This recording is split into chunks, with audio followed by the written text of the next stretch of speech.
Hello and welcome to the AIDEM special show on results in Gujarat, Himachal Pradesh. And of course, we got the election results from Delhi Municipal Corporation yesterday. And also we have had a clutch of by-election results from Uttar Pradesh, all very interesting. Throughout the campaign and as well as during the exit polls, they had generally projected great dominance of the BJP in Gujarat, and it worked out in the same way. Himachal, of course, a lot of exit polls and opinion polls have suggested that the Congress was in the fight, but then nobody expected the Congress to come up with a victory. Of course, as things stand now, Congress has got a lead in about 39 to 40 seats. I don't know whether it will stay or it will increase. But anyway, it's a very important victory for the Congress. And of course, we all know about what happened with the Aam Party and the BJP in the municipal corporation elections in Delhi. Uttar Pradesh by-elections have also been very surprising. Of course, in the Mainpuri Lok Sabha seat, Dimple Yadav has scored a phenomenal victory. I think she has even outshone her father-in-law, Mulayam Singh Yadav, who also won famous victories in that bastion of the Yadav family.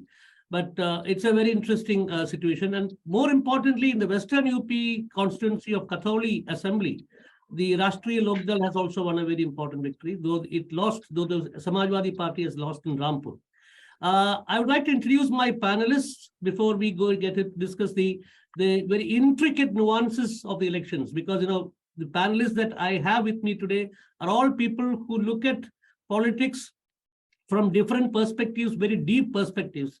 First of all, Sheetal P. Singh, my very old friend, my friend of some 35 years, standing right from my early days in covering Uttar Pradesh. He is somebody who's traveled in both Gujarat and Himachal Pradesh during the run-up to the elections and has got a hands-on ground level feedback to give us. And of course, he has been talking to me even during the election process was happening. Then we have Vijay Shankar, group editor of the AIDEM, who's also been one of the illustrious editors, magazine editors in the country. He led the front line literally from the front for some decades. As active editor and as also de facto editor in very many roles, wearing many hats. Then, of course, Indu Prakash is a very important writer, a person who focuses on urban poverty issues, and his studies have been already come out as books and articles. And he is also somebody who looks at the political process in this country very closely.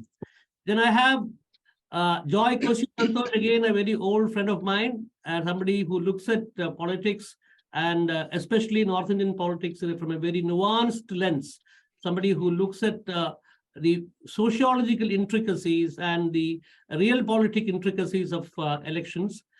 So I welcome all of you to this panel, and let us start with Sheetal, since he has got a hands-on experience in Gujarat and Himachal. So Sheetal, first words.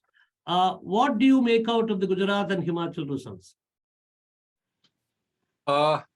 Gujarat, I found that Congress as an organization and as a national party, and a party which was there for a long time as in lead and for a long time as lead opposition, have not participated seriously.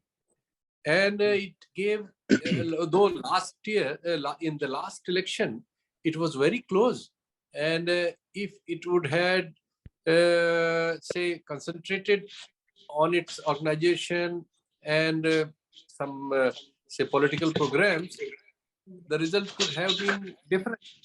But in this election, we found that visually the election was it was appearing like it is between Aam Aadmi Party and BJP.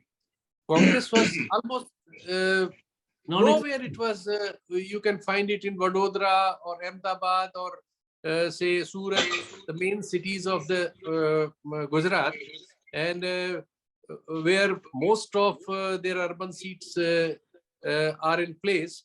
So Congress was almost not visible in any case. But obviously they have roots. They had their say support base in Adivasis and scheduled tribes, and then scheduled caste and Muslims. And this gave them this 27% or so what they got, and around 16 seats this time. Last time they had 78.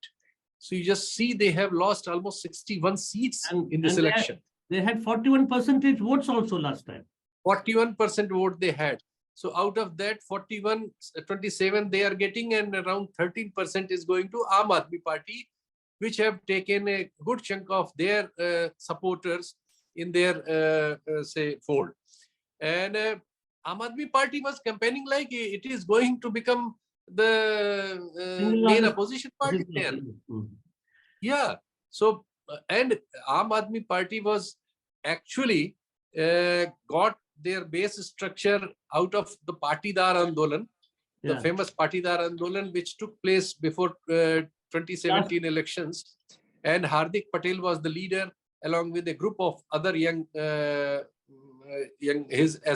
associates. So many of those associates, some of them joined BJP along with Hardik, and a few in Congress, but the rest have created the base structure for this Aam Aadmi Party bandwagon. And one of their state president, Italia, Gopal Italia, was also one of them. And another person to whom they declared as their chief ministerial candidate, Mr. Gadhvi, he was also from that movement. And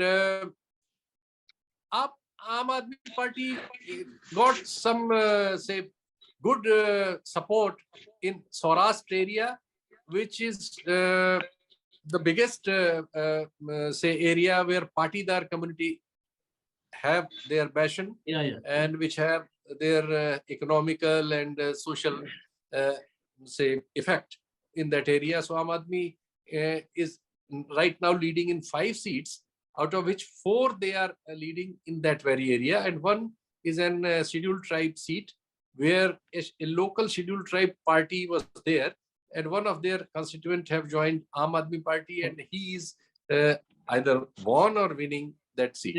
I think so that's a broad trend. In fact, I think if you look at the elections closely, the Patidar constituency was very solidly with the Congress in the last elections, because Hardik Patel was in the Congress, Alpesh Thakur was in the Congress. So that constituency has shifted more or less completely to the Aam Aadmi Party. That is the reading that we get. And also there is also the fact that there has been a considerable shift in the Muslim minority vote. In fact, I think both Aam Aadmi Party and All India Muslim, they have split. They all 3 have divided these Muslim votes, and Congress got the maximum, and because of them, Congress was visible in Ahmedabad and in some pockets of Gandhinagar etc. Because of those votes. Yes. Well, Santosh, I'll come to you because you have been watching the elections closely from Delhi. Apart from Gujarat, what do you make out of the Himachal trends? I mean, did you foresee this?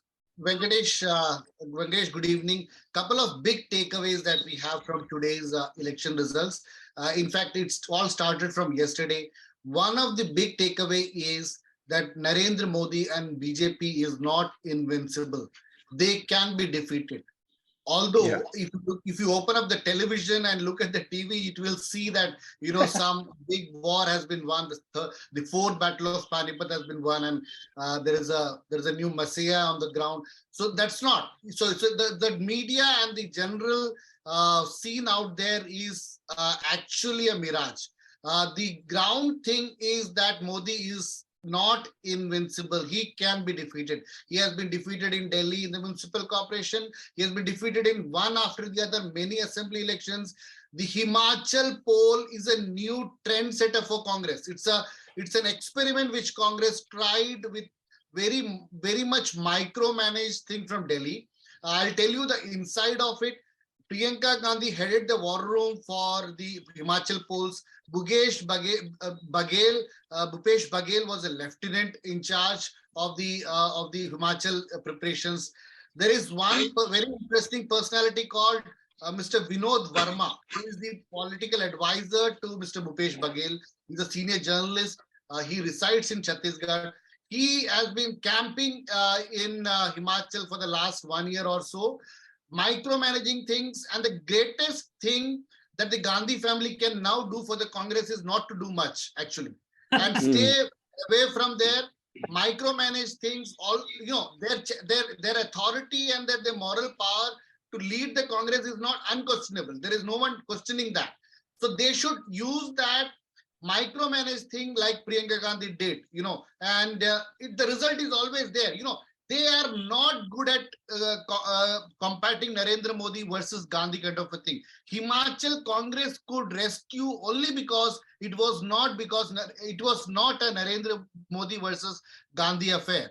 It was an affair of the Himachal people. It was an affair against the ruling government in the center and the state and the people of Himachal Pradesh. And the Congress somehow resoundingly and on multiple counts, they actually echoed the voice of the people, right from the Agnipath scheme to the one rank, one pension scheme. Himachal is predominantly army recruiting state, basically army, air force. All the recruitments come from Himachal Pradesh, and those things are very, very dear to them actually. And they use the smaller community organizations, small leaders, all the Kangra is a very good example of it. If you see at the Kangra results later in the day, we should sit together and do a postmortem of the Kangra results. Very beautifully, Congress has been able to wrest all the seats of the BJP from BJP, and the Congress candidates are won.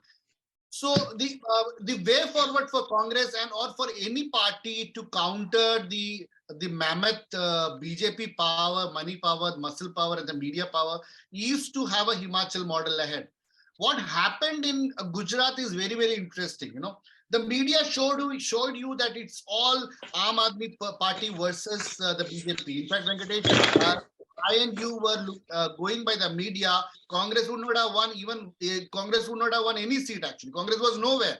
We never saw anyone campaigning in Congress. There was no one actually, no flag bearer in Congress. If Congress has won some seats, which actually means that there was something out there. What blunder they did was this Rahul thing was Rahul's one of the rallies on the way in the Bharat Jodo Yatra was blown out of proportion. It was made the Congress campaign, while Rahul Gandhi was not talking of Gujarat issues at all. He was giving the Oxford Dictionary meaning of the Vanvasi and the Janjati actually, which no one is interested there. Okay, now I have interacted. I have gone out there in Gujarat and talked to people.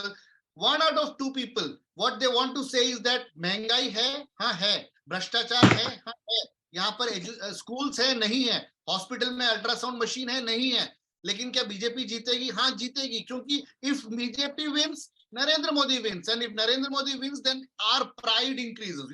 So it's all very Gujarati Asmita. Gujarati Asmita. The beautiful lady called Asmita. Okay, so Madam Asmita has to win.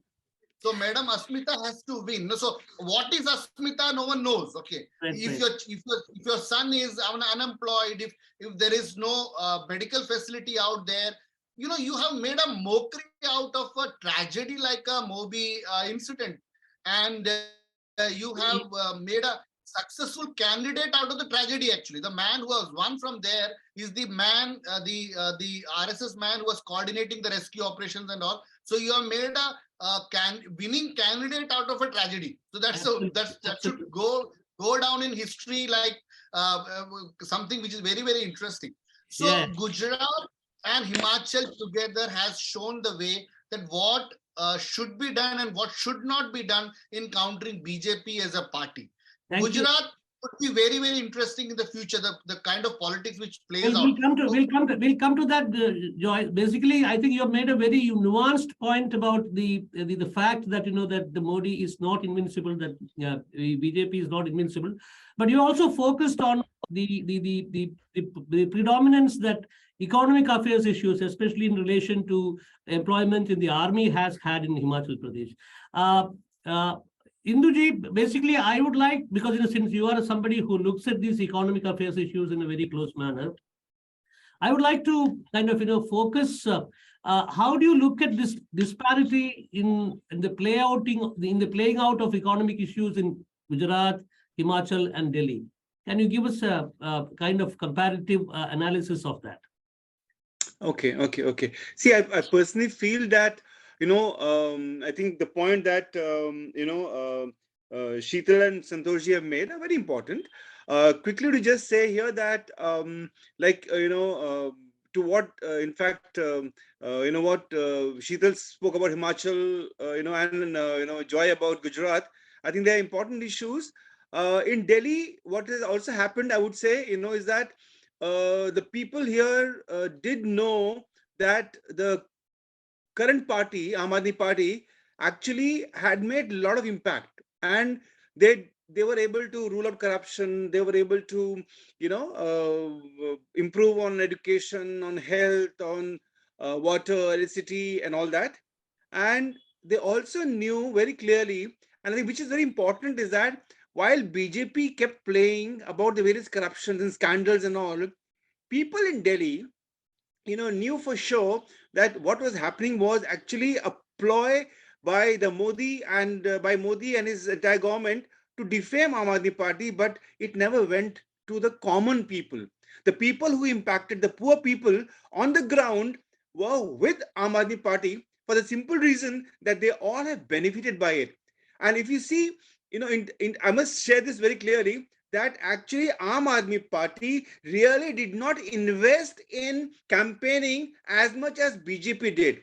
If you went by comparing the campaigning between Aam Aadmi Party and BJP should have won all the seats, because their ministers, the prime minister, everybody was on the streets of Delhi campaigning, different chief ministers from different states were there. So if still they're not able to, win those 180 seats and all that, it's for the simple reason that people in Delhi were able to see the economic relevance of a party like Aam Aadmi Party, which is grounded, which has won 3 elections. And, as I told even earlier to, Ashutosh, that this party was going to win for sure. And to be very frank, Aravind never went about campaigning in Delhi at all. He was more in Gujarat. And if you see, the Aam Aadmi Party strategy was very clear. They were clear that they were going to win Delhi. Okay, they were going to win Delhi way back in March. March would have been a thumping majority, because I think MCD was in total chaos. So they played the game of delaying and unifying MCD and all that, but still they couldn't win because they had actually done nothing. In 15 years of BJP rule in MCD, actually nothing really happened. People were fed up, and the good thing was done by our middle class and the elite, who never go to vote at all. Right. And the best thing is, since they didn't go to vote, they are total BJP votes. So the elite in Delhi, many of the middle classes are all BJPis, and thankfully didn't go to vote and didn't spoil the calculations for Aam Aadmi Party. Well, I want to say here, that's very interesting. Yeah, but I have one question. The question is, see, you talked about the impact of the economic affairs issues in Delhi. Yeah. And as Santosh pointed out, it has had an impact in Himachal. But why is it missing in Gujarat? I'll come with the same question to Sheetal also, because he has not been traveling in Gujarat. Why is it missing in Gujarat? See, I think Gujarat, to be very frank, I think what Santosh was saying about Asmita, that he's a prime minister and he's from our land, and so we'll vote for him. We'll vote him to power. And see, also there's one thing which I feel, Venkatesh, that it is a message for, I think, all the political parties, that whether it's Congress or it's Aam Aadmi Party or, left, whatever, maybe the time has come. I think these elections are, forecasting where the politics should move. Now there is a parliamentary committee meeting, of opposition parties are coming together. And I personally foresee, maybe that's your question for future, that I personally see that some of these political parties who have been fighting each other, if they come together, if you see the vote share that these parties have had separately, they can defeat BJP. Right. They can defeat BJP, and 2024, Modi will be out of power if these parties come together. Well, Stop the fighting with each other. Let us come to that point later. Vijay Shankar, Yes. I cannot see. Yeah.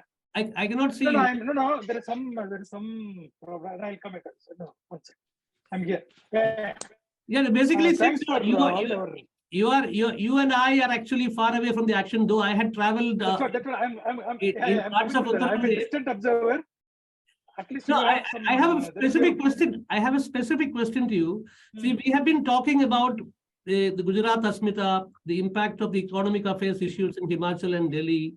But then I think I asked Hindus directly about the difference between Himachal and Gujarat. But you should also remember that Gujarat is the first laboratory, Hindutva laboratory state in the country.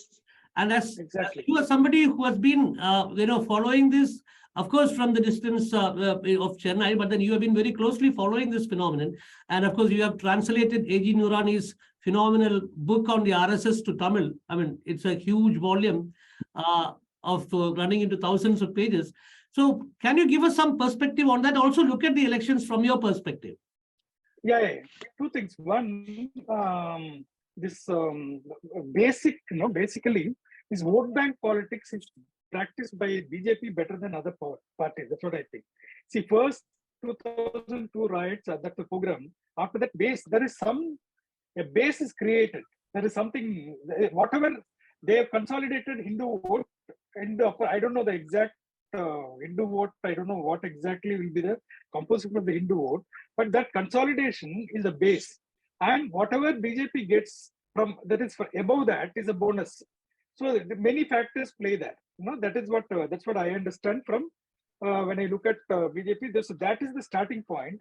Then again, coming to Hindutva appeal, it's very important. What my question is to other panelists and what I understand, AAP's positioning itself as another Hindutva party. Because there are 3-4 factors. One is Hanuman Chalisa. Hanuman Chalisa, I don't really understand what Hanuman Chalisa means, but their positioning itself as a smaller Hindutva party, along with this. See, there are two sides to AAP. One, basically taking up economic issues, ground level issues, mohalla level politics, education, which appeals to people immediate benefits. See, post 1991. Definitely the economic situation is such that neoliberal policies, no major land reforms, no major government's role, public sector's role in shaping the economy is considerably reduced. So what people expect is immediate relief from certain things. So education, medicine, public distribution system, which is a big success in Tamil Nadu. So whichever party offers it, definitely they have an edge, and AAP has done it very well in Delhi. I did not explain. So added to that, this Hindutva phase of AAP, I want to know. Actually, I don't know. Yeah, Sheetal. I'll come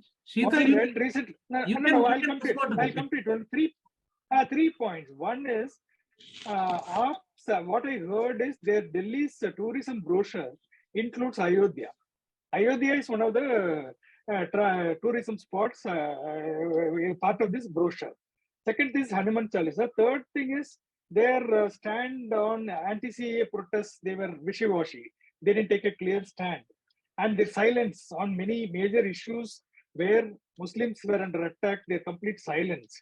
And Kejriwal's master, the last thing, see, when demonetization was done, these BJP Sanghis were spreading one news, there is one fake news saying that there is a chip fixed onto it.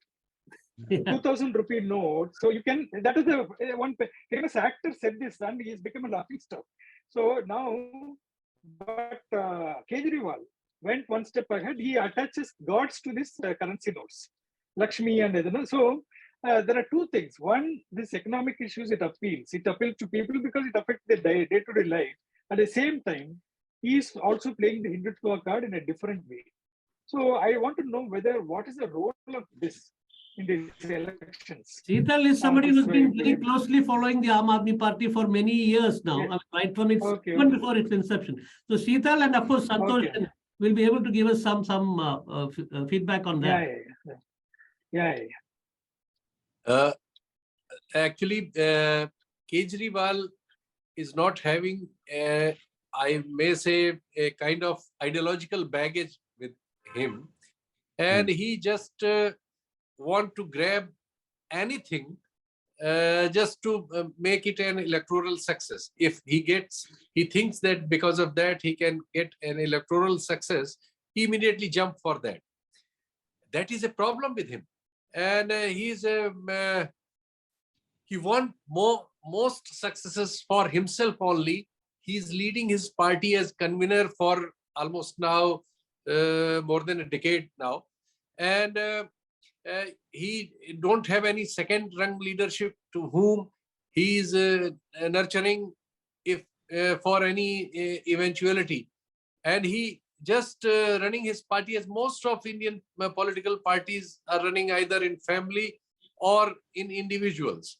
So on ideological front, he is very confusing, and people even like to say him that he is B team of RSS, and when BJP will fail somehow, then they will replace them by this party. What is your take? What is your take? What is your personal take on that? I don't know what. Yes, it's my personal take that I won't say that he is a B team, but I say ideologically, yes, he is close to them, no doubt.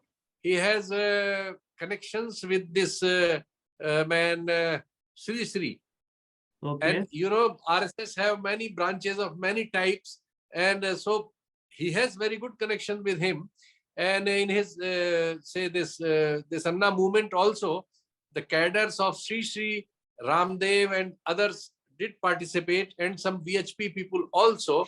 There were now even Prashant Bhushan have admitted that they fall in the trap.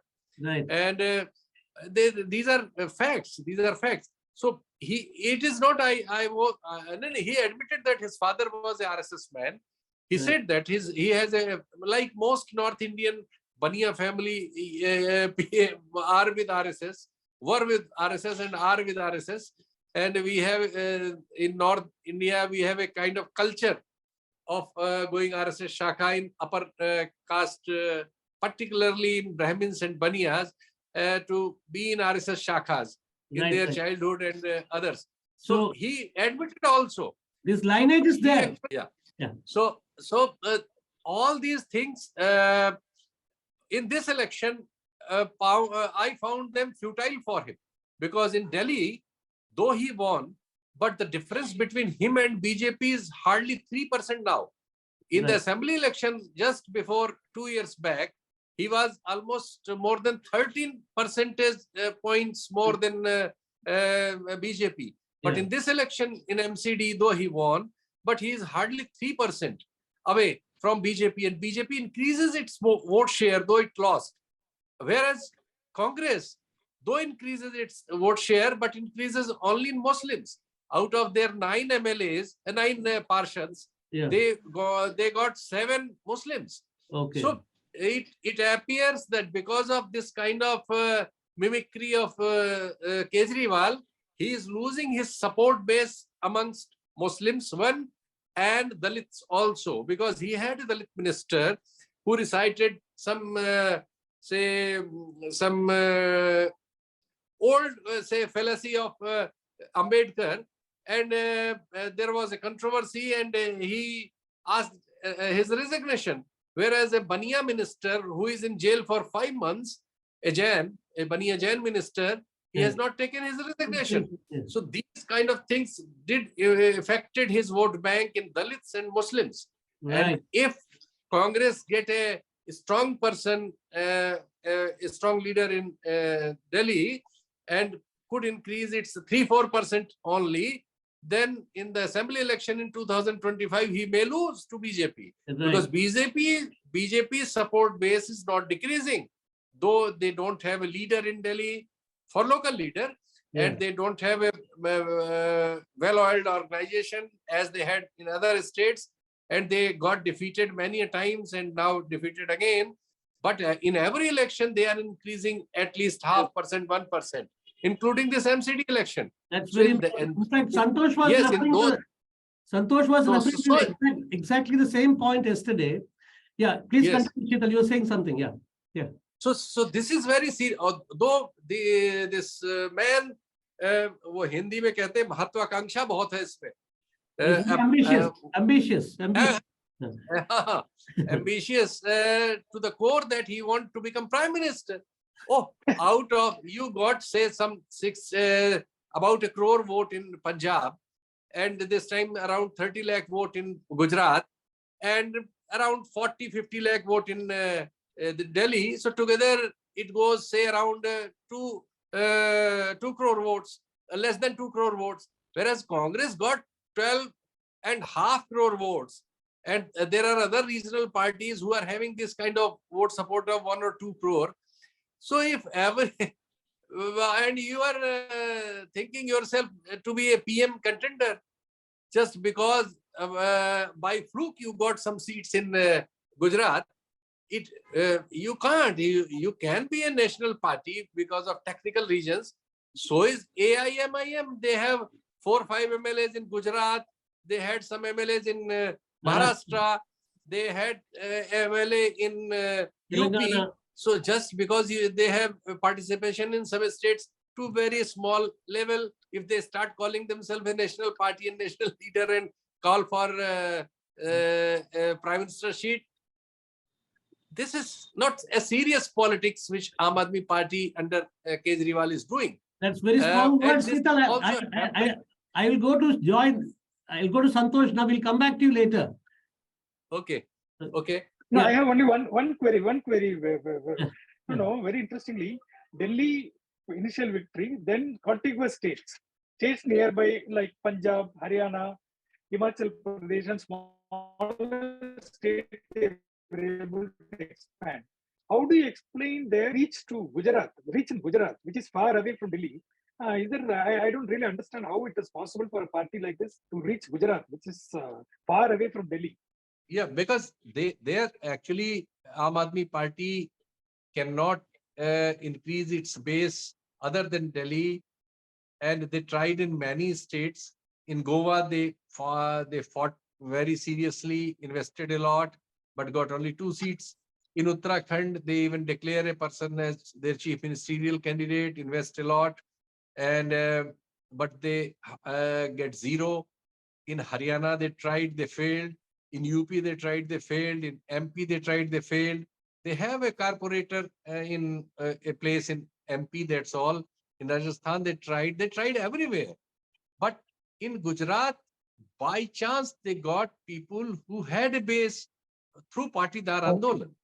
Like they got a base in Punjab, where a Khalistani movement was wanting something of an acceptable presence of them.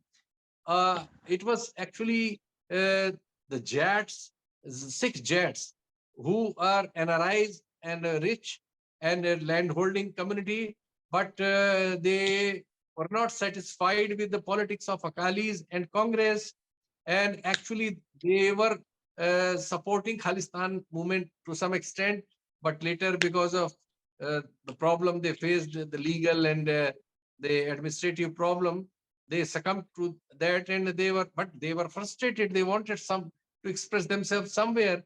So without any interference of the leadership of Aam Aadmi in Delhi, they supported and won 4 Lok Sabha seats in the beginning of the Aam Aadmi Party. Right. No leader from Delhi went to campaign for them or something. They on their own, they won 4. They were the only 4 seats. And all of them have left but one, this Bhagwant Mann. And in the second election, only Bhagwant Mann won the election. Right. So this thing which people of rest of the India feel that Aravind Kejriwal has some kind of magic and that's why he won Punjab is not true. The magic is hiding behind the Khalistan movement. Similarly, this Patidar movement gave them this chance to express their muscles, and they got all in this out of all 5 seats, 4 are from Saurashtra only. Saurashtra, which is the passion of the Patidar Andolan. Santosh, I'll take Santosh's views on it now, because Santosh is also somebody closely watching the Aam Aadmi Party. What's your take, Santosh, on this Gujarat phenomenon? I very respectfully would like to differ from what Sheetalji has said. This is not an era where we can actually write off people like Aravind Kejriwal. We are living in a 280 character tweet era wherein personalities are very, very important. The political parties, campaigns, ideologies are all tweaked around personalities. The advantage with Aravind Kejriwal and Narendra Modi is that they are post 2012 products. What Congress has been suffering from is the inertia of the old school.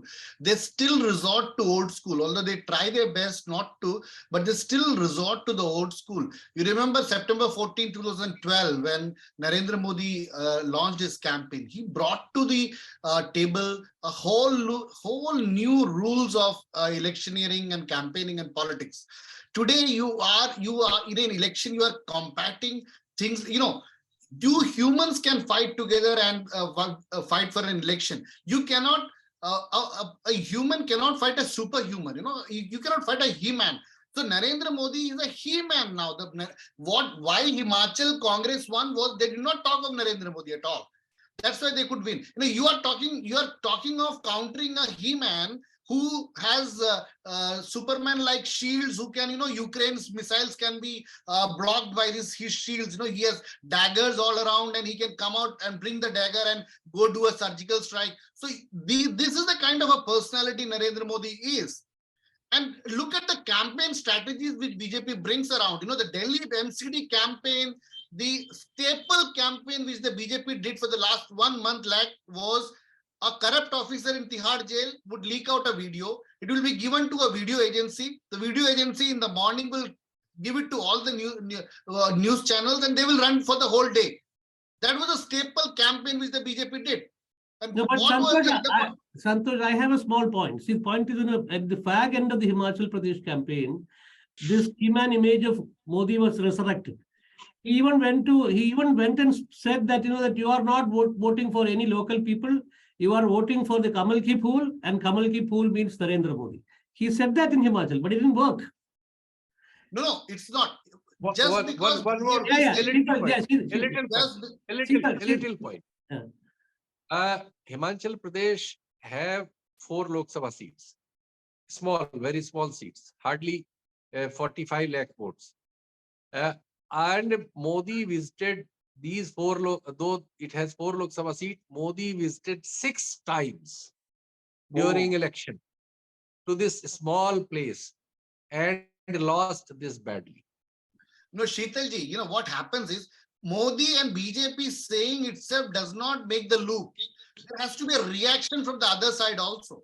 Narendra Modi would project himself as a Superman, so someone has to accept and retaliate, which Congress did not do. Which in the first half of the Gujarat campaign, Aam Aadmi Party also did not do. But towards the second half of the Gujarat campaign, all things got derailed and it became Narendra Modi thing. I know for the fact that the Aam Aadmi Party campaign in Gujarat started in 2017 after the assembly defeat. They could not win a single seat in 2017. From that day onwards, Aam Aadmi Party had their people on the ground, going to each and every district tehsils, understanding which hospital has an ultrasound machine, which school has a science teacher. All the data came out. The first half of the Gujarat campaign was all about education and health, which BJP was finding it tough to counter. Listen. What happened with Gujarat? Just a second.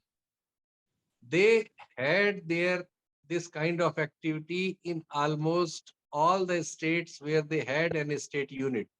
They did the same in Maharashtra, same in Karnataka, in Madhya Pradesh, in Rajasthan, in Haryana, in Uttar Pradesh, in Bihar, in Orissa, even in Bengal and northeastern states. They tried the same activity, working like this, what you are narrating everywhere.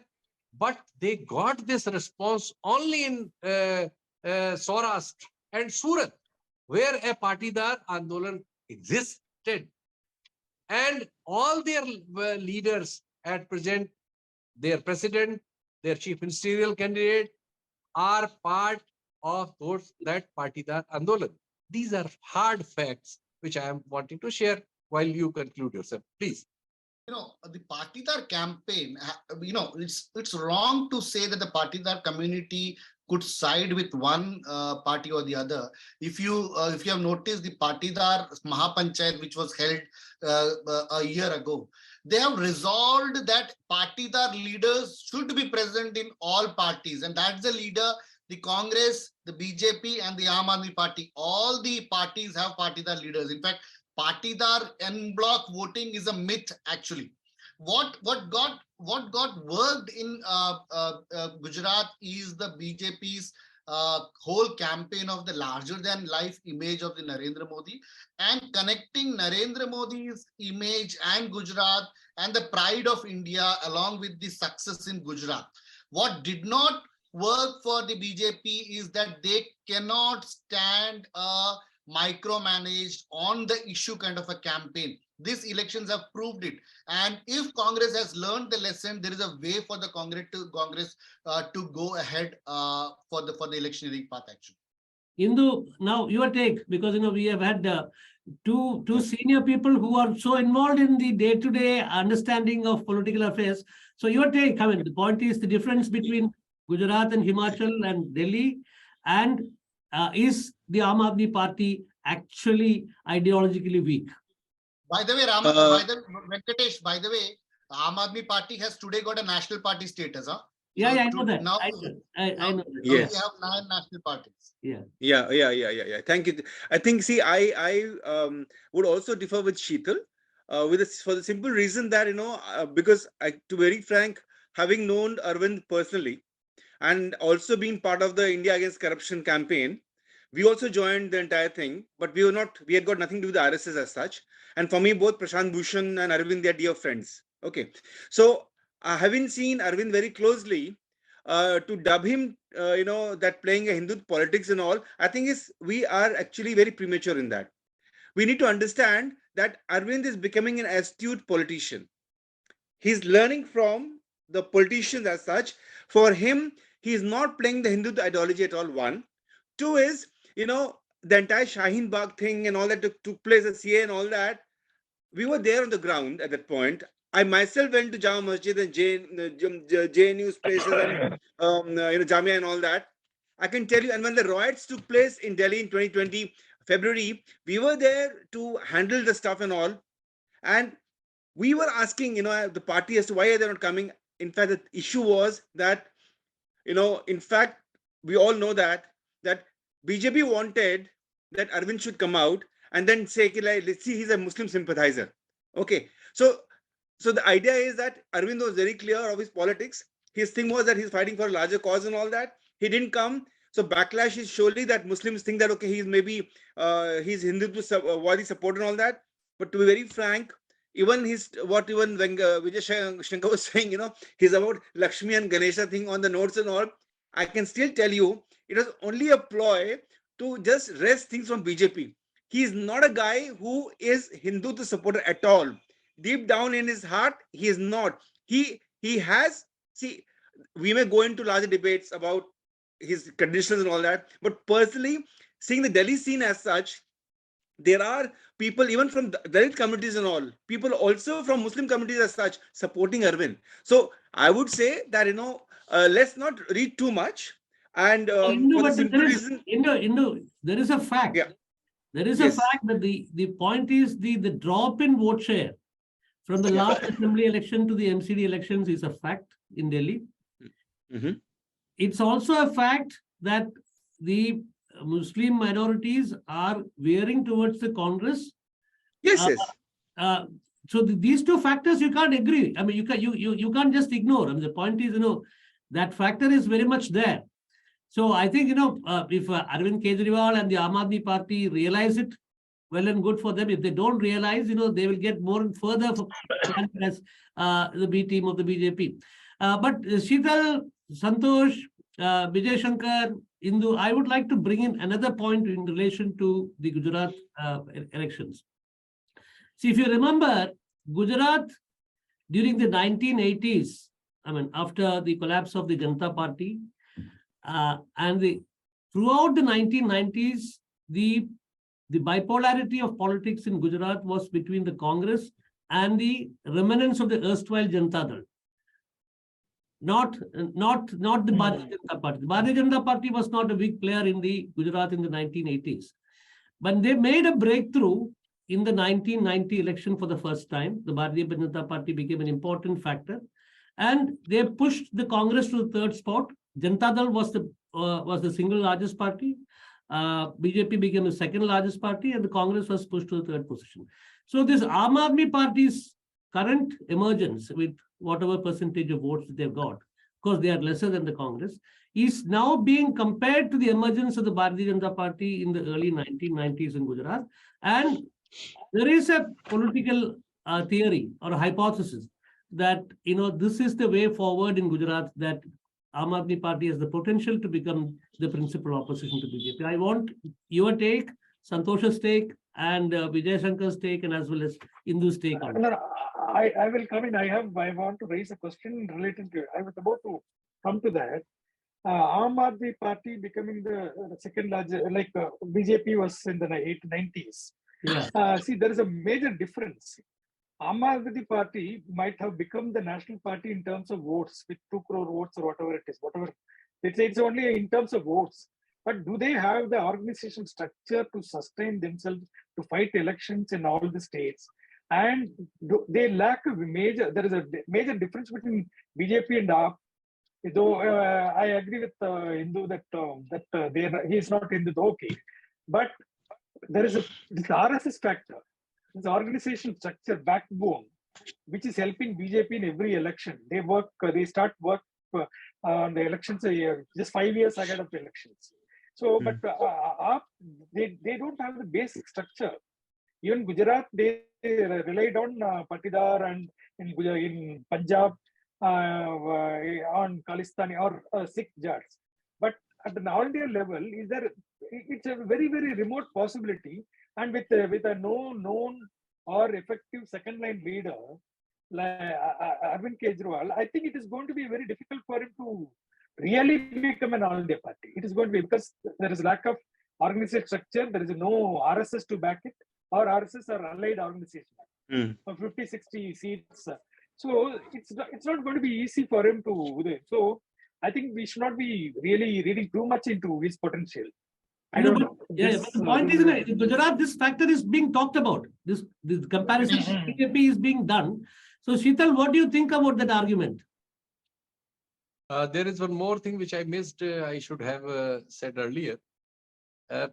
Aravind Kejriwal is facing an allegation that through a liquor policy, he fetched hundreds of crores. And there is a case under investigation by CBI and ED, where some of his close associates are arrested, and their deputy chief minister is under scrutiny. They spend a lot of money, and Aravind went Gujarat many a times on chartered flights between several places in Gujarat and between Delhi to Gujarat also. Similarly, they spend a lot of money in Punjab elections as well, but they cannot keep this kind of money in their future expansion and in future elections, because now they are under watch of CBI. And even I know some personal knowledge about it. Even Bhagwant Mann was resisting because bills were sent to Punjab Exchequer. Some of the bills were sent to Punjab Exchequer. And they made a person as, say, a second chief minister. One was saying to him, one Mr. Chadha in Punjab. And I know for personal informations that now Mann have registered to him, and he said his MLAs not to entertain him as a second chief of his state. So this contradiction is developing, because this kind of activity needs a lot of money. He copied Modi. What Modi does, he has a lot of money through his crony capitalist friends, and he promote them through their central government and the state government. We all know them. But because he is at the helm of the affairs as prime minister. So he cannot be, say, encounter those kind of agency investigations. But Kejriwal don't have that kind of, chance for him to get that kind of money and without getting caught. Because all opposition parties in North India and rest of the India are facing agencies for these kind of funds. And it is difficult. Why Congress, the campaign of Congress was not visible? It was because of that money, because earlier even Congress chief ministers were fetching those kind of support. This time they were under the eyes of the agencies, and it was not easy to them to spend like that. So these coffers of Kejriwal are also running short now. And in future, the expense, this kind of expansion depends on that kind of money. So it will be a problem. It will be a problem in future, because BJP is and this Modi government and Amit Shah and their track record of using agency to the extent will make it impossible, because they don't want a third party to be active in Gujarat or even any other places. Anywhere else. And they don't know how to tame these kind of activities. Well, anyway, I think let us have Santosh's view on this. I mean, this hypothesis that Aam Aadmi Party is in at least in Gujarat, it is the BJP of the 1990s. Of course, Sheetal has come up with another angle to it, but then I think that is a point for a separate discussion. The moral courage or the moral strength of the Aam Aadmi Party is an issue that we should be discussing at some point of time separately. But let us have this idea, this whole idea, this hypothesis that Aam Aadmi Party now is parallel to the BJP of the 1990s in Gujarat. Although Aravind Kejriwal has become a politician for the last 10 years, he remains an astute bureaucrat who handles money. He will never do anything which is in loss. In fact, the purpose of Gujarat, what Aravind wanted, is being fulfilled. He has got more than 6% the stipulated votes, 6% votes which he required for becoming a national party. He could repeat a Goa out of Gujarat. He could quietly withdraw. And also the BJP and the Congress setup out there has enough of the deep roots to also appropriate the kind of a setup which Aravind Kejriwal has built up there. And I'm not corroborating Aravind to be partnering with the Hindutva politics or anything. Neither am I contradicting any of the panelists, but then I am of the knowledge that at least in Haryana, the RSS cadre, at least those cadre who are not with the Khattar, have actively helped Aravind in a lot of efforts, actually. And same thing would have happened in Gujarat, although there is no substantial proof of it. But, RSS is like an amoeba, it can take shape. There is no registered members to it. It can take any shape. It can form any organization. So there are a lot of people out there which helps Aravind Kejriwal on the ground. And of that, RSS and former RSS people are one of them, actually. There is a certain utility of Aravind Kejriwal, the personality in Indian politics, and that is to counter the personality of Narendra Modi. Then rest of it is Indian politics. So there has to be someone who has to make Narendra Modi go gasping for breath, actually. There has to be someone who has to engage the personality. So Aravind Kejriwal has a specific role in that. Beyond that, the Indian politics as per se, to counter the mammoth mechanism of BJP, you cannot counter it the conventional way. There has to be micromanaged, person-to-person tackling, which Congress did in Himachal Pradesh, which is a way forward for the Congress, or for the matter, any party which wants to give a replacement to Narendra Modi in the coming years. Indu, your take. I mean, we have to conclude now. I think after Indu, Vijay will have the final say. Yeah. See, I would say here that the rise of Aravind Kejriwal was for the simple reason that we had an arrogant Congress party at that point. There were MPs like, Tiwari, I'm forgetting his name, who said that, when this India against corruption was going on, he said, you are unelected and unelectable. Manish Tiwari, I suppose, was the person, That was Tiwari of Bihar. Yeah, no, whatever, I think. A friend of Sheetal's and mine. Okay. Manish No, Tiwari. whoever Manish knows. Tiwari. Manish Tiwari, yes, Manish Tiwari. Yeah. So when he said that, you are unelectable, unelected people and don't tell us as to what to do in politics, I think this is where they took the plunge. And I would say that, maybe it's a good thing that because of Aam Aadmi Party, there were some people who never thought of joining politics. They ventured into politics. The youth have come forward. So I would say that maybe the experiment of Aam Aadmi Party, whether it's National Party and what cadre is not there, they have to work on it. I would say yes, they have to work on it. But maybe I think that's a lesson for the 2024, where I would say that maybe the opposition needs to come together to defeat Narendra Modi, who in 2024 would go for a major victory if we are not united. So that's one lesson I would say. Let the Congress should give up its ego.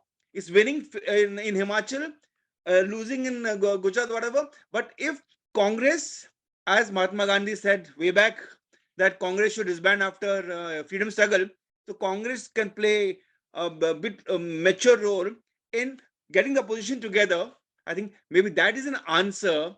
And that is where I would say Aravind and all matter a lot today in Indian politics. He at least had brought the youth into recognition, the youth to be a mainstay in the politics.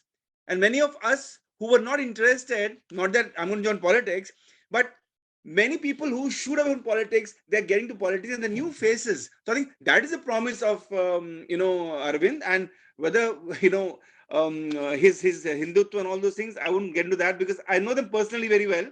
And there's something which I would know for sure that they're uncompromising on some of these things, Yeah, thank you. Vijay, final words. No, final word. Thanks for this insightful. Actually, because in the morning I went for a debate with Amit Chan. So now, thanks for all this insight from various experts. People were on the ground. Now I want to just pose a question about larger picture. What does it imply? What are the implications for 2024? The BJP itself, 2019, BJP won. Vijay, I think we can get the same panel because there are two aspects that have come up in this conversation. One is the moral strength of the Aam Aadmi Party has been brought into serious question by Sheetal, and I respect Sheetal as an investigative journalist. In fact, I and Sheetal collaborated in exposing the BJP way back in the 1990s when we had this fake list of the Karsevaks. So it's a very serious allegation or a serious charge that Sheetal has come up with. That's a very important thing.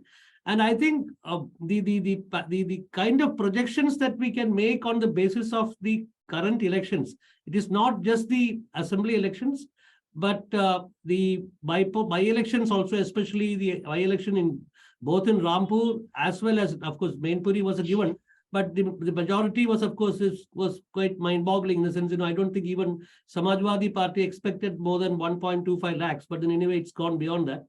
But then this contours of 2024, I think the same panel should come back and kind of discuss this in a few days.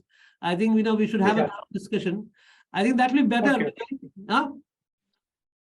Yeah. So basically, I think to sum up, I think basically to sum up the very engaging conversation that we had, I think the central point that has come up in this whole debate is that the BJP and Narendra Modi are not invincible. They can be defeated. They can be defeated, but then there has to be a proper strategy to it. There has to be a way of connecting to the people in various ways, and economic issues of the economy and the people's livelihood have to come to the forefront, and it has to be campaigned in such a manner that it does not become a kind of communal give and take between the BJP and the parties opposing it. I mean, that is the strength the BJP has. It has always converted the elections into a communal rhetoric or into Modi versus the rest. So if you steer clear of that, you can certainly defeat the BJP. But then when doing that, I remember, I and Sheetal, we grew up covering the exciting days of the Mandal agitation and the rise of the Mandal politics. But there was a time when Lalu Prasad Yadav was being revered almost as highly as Jayaprakash Narayan in Bihar. But ultimately, I think Lalu lost out because of one factor, that was corruption. And if the political parties opposing the BJP or the Sangh Parivar fall prey to corruption, then all this talk about having an alternate politics may not work out. But that is a matter for debate and detailed debate. I think we'll get the same panel to debate that, and we will do that in the next few days. Thank you very much. Okay. Sheetal, Thank you. Santosh, Thank you. Indu, Really and fantastic.